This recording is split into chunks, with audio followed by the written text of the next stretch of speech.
Hello and welcome to the Response Cabin, where we look at different world problems and analyse them live. We are your hosts, Kieran and Tommy, and today we are focusing on rights and freedoms, specifically in Ireland. We have 5 photos, each showcasing a different perspective on how these rights and freedoms are upheld. These freedoms, specifically the freedom of speech and the freedom of media, are currently being upheld in Ireland, but have minor and major problems about them.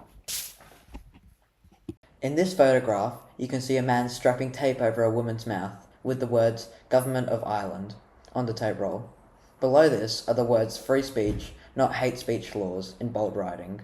This was a protest that took place outside the Irish Parliament, demanding the hate speech bill to be scrapped immediately. This all happened because the Irish government attempted to introduce a law, the Criminal Justice Bill, which stated that a person will be liable for a hate crime even if they claim it wasn't intentional. If prosecuted, offenders' records will state they committed a hate crime. The bill will allow prosecutors to rely on a person's use of gestures, symbols, or slurs when bringing a case under the new law. This picture demonstrates the freedom of speech in action, where people are protesting against this newly introduced law. The law receives so much hatred because of civilians' fear of being prosecuted from the law's broad definition of what counts as hate speech, and the lack of clarity the bill had in saying what did and didn't count as hate speech.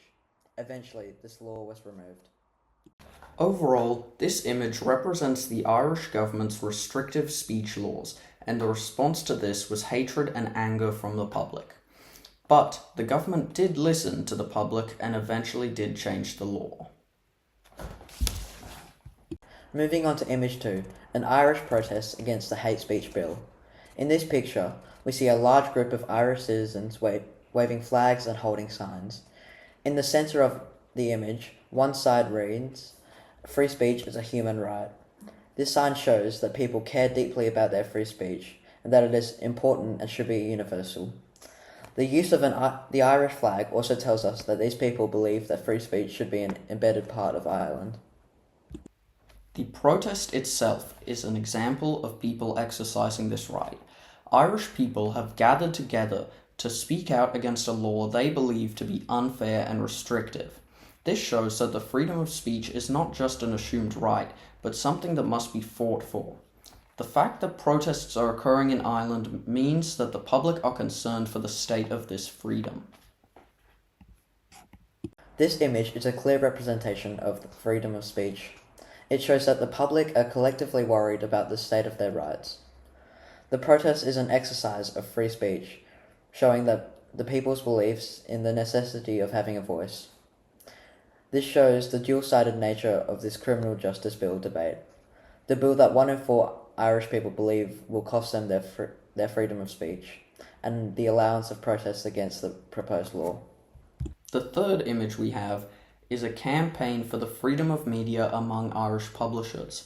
The Defamation Act of 2009 is a law that defines defamation and provides for various aspects of defamation actions. Irish publishers have campaigned to have this law reworked.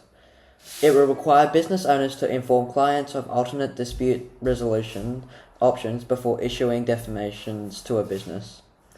Broadcasters will not be responsible for statements made during live broadcasts by someone over whom they have no control, and corrections will be published with equal importance to public defamations.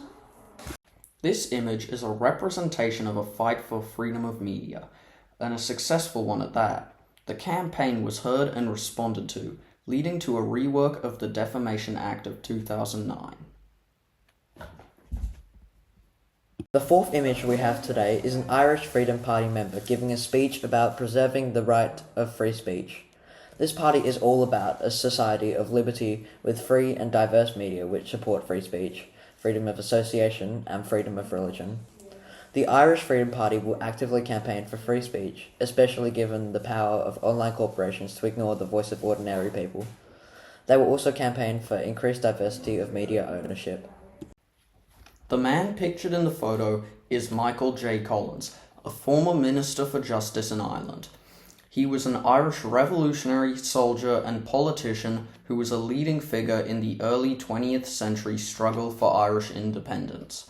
He fought for Irish freedom, including both freedom of speech and freedom of media, eventually making Ireland an independent country. This allowed Ireland to be a free country, pulling away from the United Kingdom in the Irish War of Freedom. And this also allowed Ireland to have its own freedoms and rights, which became the foundations of current laws. The fifth and final picture we have today is of the current Irish Minister for Justice, Helen McEntee. This picture is of her presenting the Criminal Justice Bill in the Irish Parliament. She is saying the bill was recently past all stages in the Oireachtas and has been signed into law by the President. This picture demonstrates how the Parliament of Ireland was restricting people's freedom of speech, even if it meant to be for the better of the country. She believed that hate-motivated crimes tell a person or people that they are not safe or welcome in our society. I am determined to stamp out hate-motivated crimes and protect vulnerable communities. It is unacceptable for people to be targeted simply because of who they are. Overall, this image showcases the Irish people's perspective of the new criminal justice bill introduced by the Irish Parliament.